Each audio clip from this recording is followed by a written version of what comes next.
I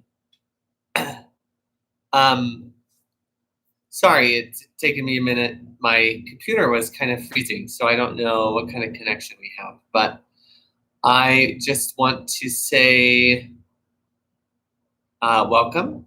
And my name is Jarrett Earl Casey. Today is Monday, June 7th, 2021. I'm at my parents' house in Ogden, Utah.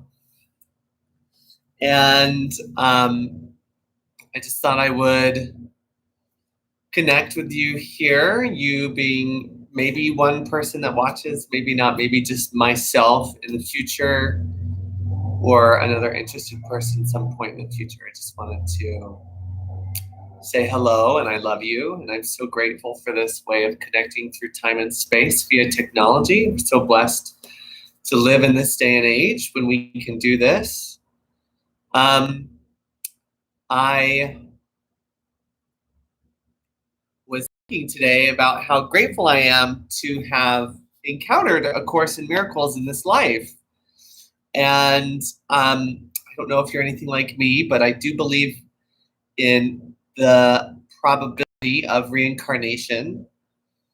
I believe that we choose to keep living lives until we are fully enlightened and we can live as pure spirit without a body, as I believe Christ does. And until that point, we kind of keep finding ourselves here on this planet or other planets and living lives where we can learn to be in perfect peace with our existence and learn to let go of all of our grievances and live in perfect love and see as Christ does. So I keep thinking, oh my gosh, in my next lifetime, I hope that I come in contact with the Course. I hope that I'm as lucky as I am in this lifetime. And I hope that in this lifetime, I can maximize my learning of its concepts and try to apply those in my life. I do a lot of listening to podcasts about the Course, and I know it's not enough just to listen and to learn, but also we need to apply the teachings in our life. And so that's something that I am trying to be more peaceful and less anxious, less negative thinking. It's hard though. I used a little over a week ago, about a week and a half ago, and it was a pretty mild time. Luckily I didn't hear any screaming. I'm so grateful. I mean, I still hope not to be using it all, but I'm very grateful that I didn't hear any screaming. Especially because last year I wasn't using it all, and all I could do was hear screaming, so it was really difficult for me.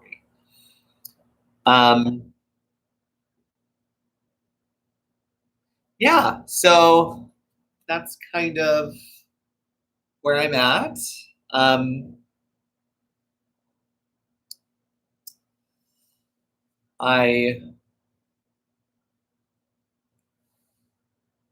Yeah. Oh, but when I got home, I just rather than zone out or walk around hearing things and stuff, I chose to read, and I read a lot of the Course. I read a little bit further in the Course. It read really strangely to me, which it does sometimes when I'm under the influence, but it was really nice to have and to share. It's interesting, sometimes I'll use, well, even if I'm not using, sometimes I'll think of something and I have my interpretation of or my application of what it means, and then I'll turn to the Course and I'll read about the same thing. And this time, the way that happened was I imagined that we have this world, and then also that there's another world that's much more peaceful, much more in alignment with eternal principles, and of course, very very abundant in all of its resources and all of its wealth, and very, very loving. And then I turned to the Course and I read about this dream of separation, and that there's another dream which is still part of the illusion, but is much more, it's made after the mind has kind of shifted into love, and is much more heavenly, if you will. And that's the dream of forgiveness. And I thought, oh my gosh, I was just thinking about that. I was just thinking about how there's this, and then there's something better that resembles this, that's still in the world of form, where we still have bodies, but it's a much more in alignment world. And that's part of the dream of forgiveness. And the Course teaches us that once we've reached the dream of forgiveness, we're very near the end of space and time. I keep thinking, I hope my next life is in the dream of forgiveness. But I understand if it's still in a dream of separation, and I'm still grateful for the gift of life. So anyways, so I've read a little bit since I've read on here. So I apologize that I'm a little bit further along. I'm trying to think.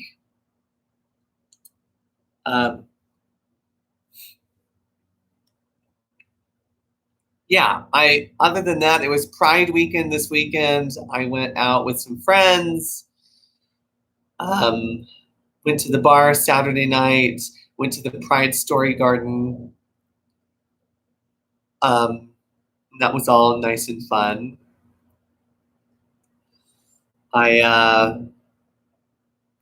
Going to a barbecue tomorrow, and then afterwards, oh, that's what I need to do. Afterwards, I will be going to a Utah Jazz game. So,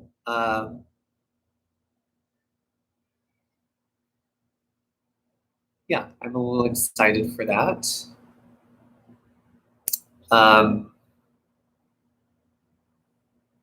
It'll be the first game of the second round of the playoffs for the Utah Jazz.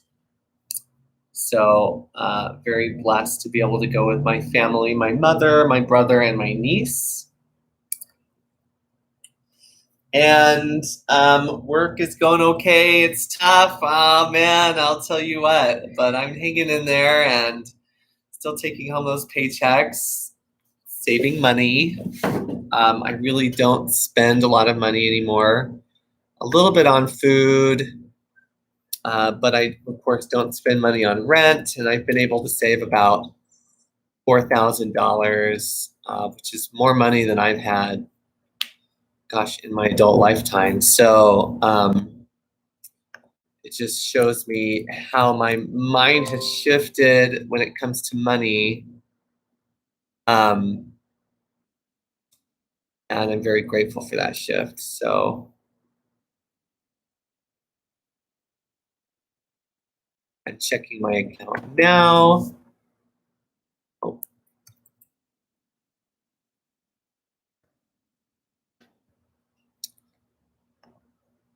And they're going to send me a passcode.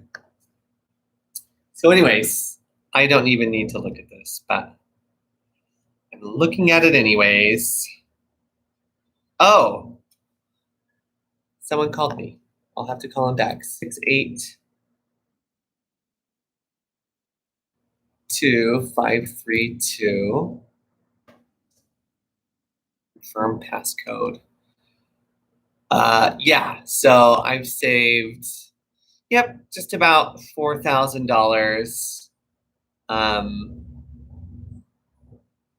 So I'm very proud of myself for doing that as well. So my dad also gave me $1,000, so I've got a little bit of money to go towards a car. I'm gonna be having some crown work done, so here and also here.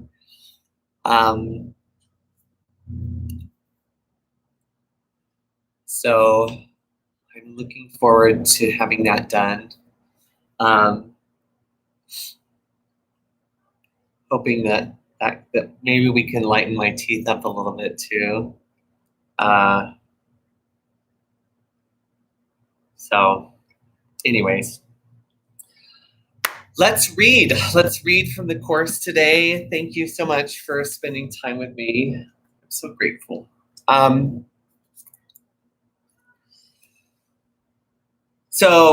This is chapter 16, the forgiveness of illusions, section 3, the reward of teaching. We have already learned that everyone teaches and teaches all the time. So the course teaches us that whether we're acting in forgiveness or in separation, if we're acting in love or out of fear, which is a call for love, no matter what, we're always teaching that people are learning from our experiences, that we're learning from our experience, and that we learn what we teach. So when we're acting in forgiveness and in love, that's what we're learning. And when we're acting out of separation or fear, then that's what we're learning too. And that's that we're teaching those things, but then also that people can learn from our seeming failure out of those things and learn to avoid them. So we're teaching both ways. But you may have taught well, and you may not have learned how to accept the comfort of your teaching. If you will consider what you have taught, how alien it is to what you thought you knew, you will be compelled to realize that your teacher came from beyond our thought system. Therefore, he could look upon it fairly and perceive it was untrue. He must have done so from the basis of a very different thought system, and one with nothing in common with yours. So he's saying that our thought system is that of the ego, and that our teacher, capital T, who is Jesus, comes from a place with a very different thought system, with a thought system of perfect love, perfect, whole, and complete. For certainly what he has taught and what you have taught through him have nothing in common with what you taught before he came. And the results have been to bring peace where there was pain, and suffering has disappeared to be replaced by joy. You may have taught freedom, but you have not learned how to be free. I said earlier, by their fruits ye shall know them, and they shall know themselves. For it is certain that you judge according to your teaching. The ego's teaching produces immediate results, because its decisions are immediately accepted as your choice. And this acceptance means that you are willing to judge yourself accordingly. Cause and effect are very clear in the ego's thought system because all your learning has been directed toward establishing the relationship between them. And would you not have faith in what you have so diligently taught yourself to believe? Yet remember how much care you have exerted in choosing its witness and in avoiding those which spoke for the cause of truth and its effects. Does not the fact that you have not learned what you have taught show you that you do not perceive the sonship as one? And does it not also show you that you do not regard yourself as one? For it is impossible to teach successfully wholly without conviction. And it is equally impossible that conviction be outside of you. You could never have taught freedom unless you did believe in it. And it must be that what you taught came from yourself. Yet this self you clearly do not know and do not recognize even through its function, even though it functions. What functions must be there?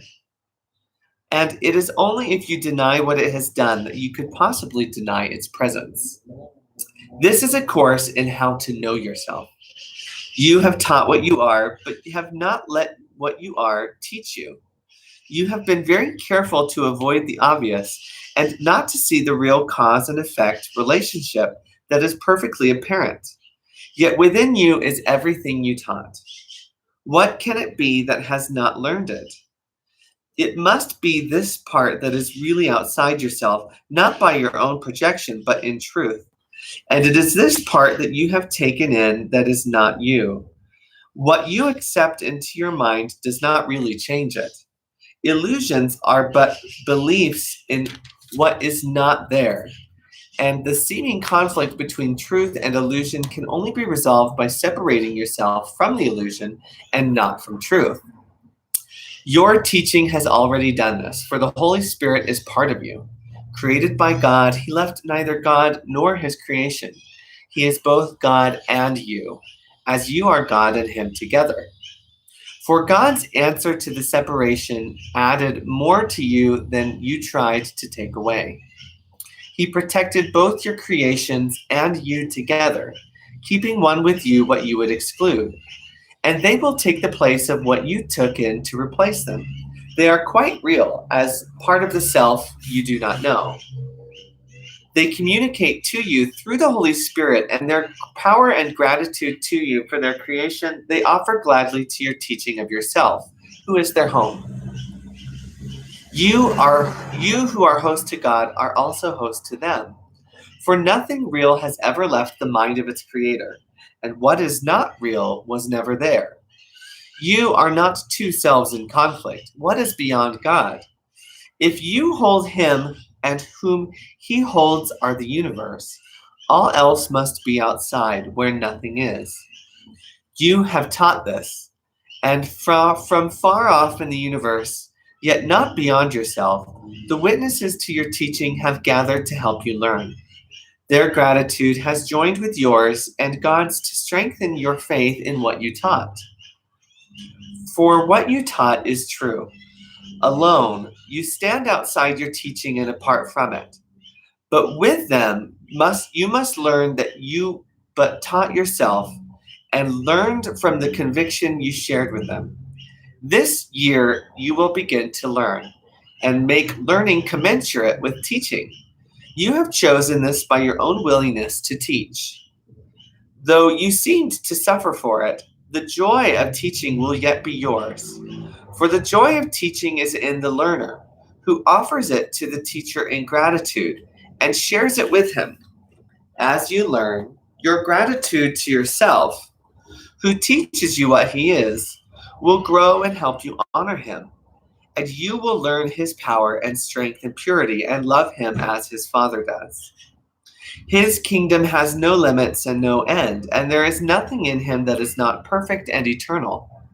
All this is you, and nothing outside of this is you. To your most holy self, all praise is due for what you are, and for what he is who created you as you are. Sooner or later, must everyone bridge the gap he imagines exists between his selves. Each one builds this bridge, which carries him across the gap as soon as he is willing to expend some little effort on behalf of bridging it. His little efforts are powerfully supplemented by the strength of heaven, and by the united will of all who make heaven what it is, being joined within it. And so the one who would cross over is literally transported there. Your bridge is builded stronger than you think, and your foot is planted firmly on it. Have no fear what the attraction of those who stand on the other side and wait for you will not draw you safely across. For you will come where you would be, and where yourself awaits you. That's exciting. I wonder about that sometimes. I know that Jesus stands at the end of the bridge to help us across where we seem to think we fail. And I know that I'm with him on the other side to help myself across the bridge too. I need to start working out. I'm getting old and fat.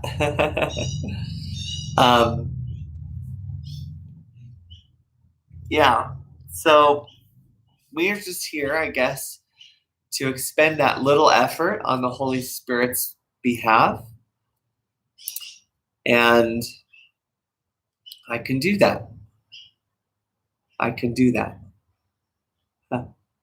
Just heard myself say that. I can do that.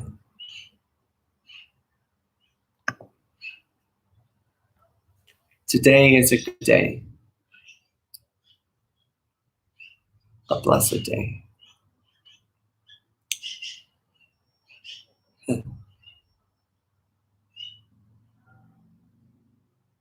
Anyways, well, I just wanted to check in.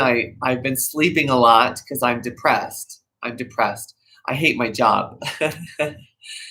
But it's the only thing that pays my bills right now. It's the only way I'm saving money, and I have to have it. So, hoping to find something new. But I need to work on my resume in order to do that. So I've got to get that done, and hopefully I can find something different. So that's it. That's what I'm doing. Hi, Alden. Thank you. Have a great day.